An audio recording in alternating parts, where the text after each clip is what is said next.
Is the most common staple on every Indian plate actually safe? One of the most respected independent testing laboratories in the world, and I asked them to test for everything. The results came back, and I'm genuinely surprised. Banned chemicals, DDT, endosulfan, aldrin, lindane, chemicals that are illegal to use in India, but boss still show up in foods when corners are cut.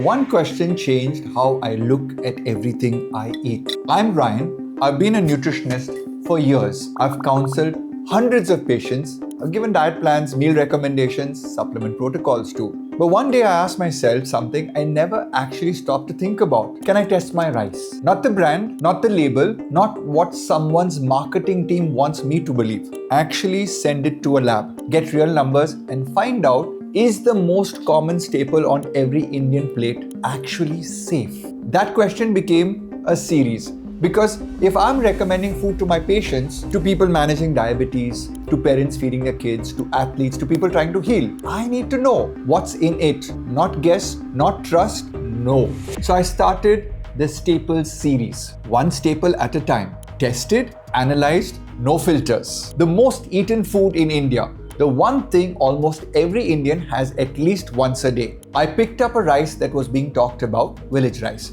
specifically positioned as a better rice for blood sugar management. I didn't take their word for it.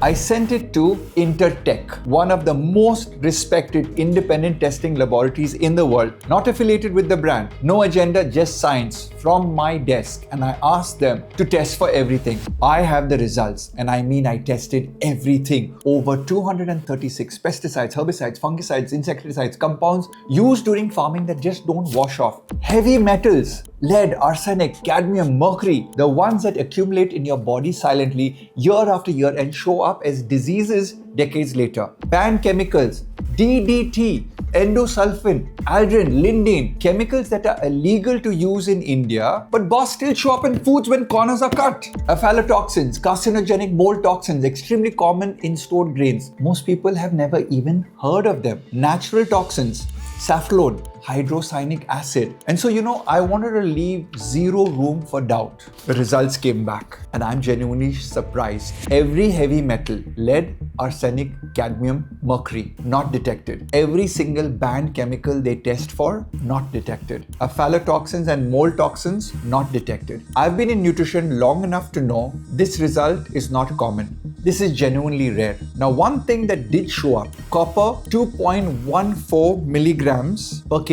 And before anyone panics, let me explain what that actually means. The government has approved safe limits for copper in rice as well as other minerals. It's actually 30 milligrams per kg. This sample had 2.14. That's about 14 times below the safety threshold. And that copper, it's actually from the soil, so it's natural, and it's actually a sign that this rice hasn't been over-processed, chemically treated, or washed with additives to make it look cleaner than it is. Yeah, they do wash rice to make it look shiny. Real food will have trace minerals, and that's what real food will look like. And then the most important, there was one more number that genuinely surprised me as a nutritionist. Protein at 12.6 grams per 100 grams. And this is why I sent it for testing, because I didn't believe them. For context, regular white rice gives you 2 to 3 grams of protein. Even brown rice, 2 to 3 grams of protein. This is nearly double from a grain. That matters especially for people managing blood sugar,